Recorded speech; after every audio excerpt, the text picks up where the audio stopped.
ଜଗନ୍ନାଥଙ୍କର 3ଟି ଆଶ୍ଚର୍ଯ୍ୟଜନକ ରହସ୍ୟ। ଜୟ ଜଗନ୍ନାଥ। ଆପଣ ଜାଣିଛନ୍ତି କି ପୁରୀର ଶ୍ରୀମନ୍ଦିରରେ ଜଗନ୍ନାଥଙ୍କର ଏମିତି କିଛି ରହସ୍ୟ ଅଛି ଯାହାକି ଆଜି ପର୍ଯ୍ୟନ୍ତ ଲୋକଙ୍କୁ ଆଶ୍ଚର୍ଯ୍ୟ କରେ। ପ୍ରଥମ, ମନ୍ଦିରର ଶିଖରରେ ଥିବା ପତାକା ପ୍ରତିଦିନ ବଦଳାଯାଏ ଏବଂ ଏହାକୁ ସେବାୟତମାନେ ବିଶେଷ ପରମ୍ପରା ଅନୁସାରେ ଚଢ଼ି ବଦଳାନ୍ତି। ଦ୍ୱିତୀୟଟି, ମହାପ୍ରସାଦ ମାଟିର ହାଣ୍ଡିରେ ପ୍ରସ୍ତୁତ କରାଯାଏ ଏବଂ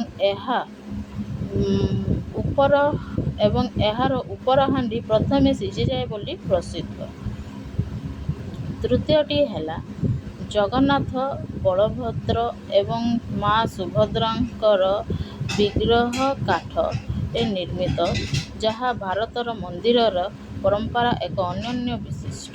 ଏଭଳି ଭକ୍ତିମୟ ଭିଡ଼ିଓ ପାଇଁ ଫଲୋ କରନ୍ତୁ। ଜୟ ଜଗନ୍ନାଥ।